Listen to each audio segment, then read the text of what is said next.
Congratulations to the two of you. You've done an extraordinary job in this. And I know that you both prepped for it a lot. How important was it, though, to meet the real relatives of the people that you were playing? How essential? Who wants to start? And it was, it was unbelievably essential to meet the characters. And also, to have them there, the benefit of getting stories. I mean, Walter and I drove to San Francisco and sat down with, say, John Cassidy, because Dean Moriarty is based after Neil Cassidy, and this is his son in a spitting image. And to sit down with him with a notepad like that, filled with questions, and just going through, and him telling stories, old stories that weren't in the book, or stories, of just loving memories of his father, to get a perspective that was outside of the depiction that Kerouac even did. Mm-hmm. And so that was huge, and getting to visit with Carolyn Cassidy in London, sit with her, which I don't think I've ever been as starstruck. This is like the god, like the grandmother of the Beat generation. Everybody sort of bowed before Carolyn because, or she, it's pretty cool. Lay one on you. So it was wonderful.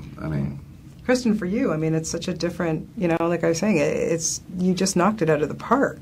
She's so uninhibited. She's just such a great person to play. For you, this must have been an amazing opportunity. Yeah, it was amazing. It's funny because it's why I love the book, because I love people like that. I love looking at people like that. I'm so not like that. Yeah. And, it was amazing. I think it also, going back to just what you said, it made it a lot easier to know who Luann was, because the female characters in the book and in just the novel are fairly on the outskirts of the intimate story. You're not in their heads, you're not in their hearts at any time. And I think to play someone so extreme and so alive and vivid and colorful, it's such an amazing opportunity to know why she was and how she was the way she was, and not just play like a fun girl, like a caricature of a person.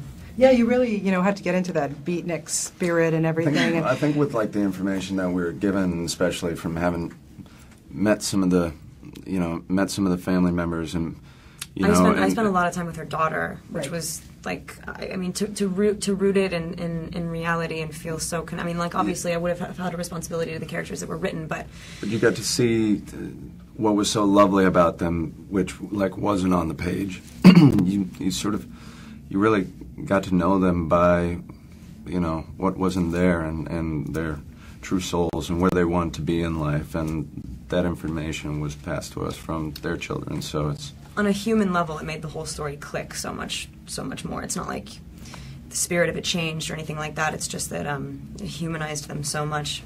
And it doesn't even hopefully it filters through. You can kind of see a melding of reality in the book, but I think mainly it's a felt thing. It's not appointed. We don't add more to the story than what's in the book necessarily. It's just that I think that it found its way physically and spiritually, just that we knew, and that we. When did the three of you know that you clicked, you, Sam? And you guys the chemistry was just, to me, felt like, wow, you had been friends forever. Immediately. It's pretty instant. I think because we already knew each other's sort of devotion to the project, the passion to be a part of it. We'd all been attached for so long, and when I met with Sam for the first time in New York, me, him, Walter, and the writer Jose Rivera sat down, for a dinner.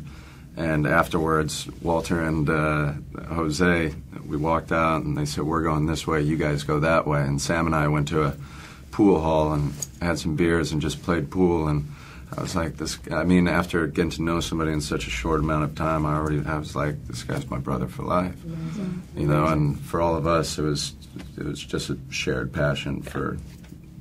I would think this would be an unforgettable experience for you guys for the rest of your lives. Of course. Oh my gosh. Yeah, pretty amazing. Okay, I have to ask you, I've been interviewing you since Panic Room, for God's sake. My God, I feel like your mother. But I have to ask you, what was it, Kristen, about acting? When did you know that this was going to be what you wanted to do for the rest of your life? What was it? Was there a movie? Was there anything that you saw that said, this is it, I got to do this, Mom? Yeah. It was fun for me in the beginning, actually. What initially drove me into this was I grew up on a set and I was bored and I wanted something to do and I wanted to be involved. And the only thing you can do as a 9-year-old is be an actor. And then I've always really, I really look up to my parents, and I've always, you know, we love film, and they're in the industry, and I at first it was really just I liked the job, but got a little older. I did a movie that really got inside, and they can be so important, movies, or not, you know. And I personally take so much from them. I mean, like, if I wasn't doing this, I really don't know.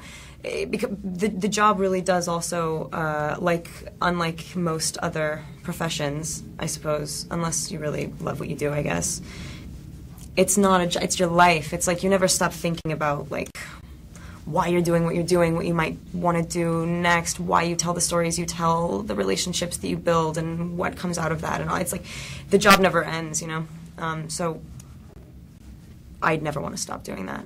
Well, we don't ever want you to stop doing it. You're doing such a great job, and you did such an amazing job, and I could really talk to the two of you for an hour, but I'm going to get my head cut off if I do. So congratulations to both of you. Lovely to talk to you, and so good luck with this. It's really amazing job. Thank you. Thank you.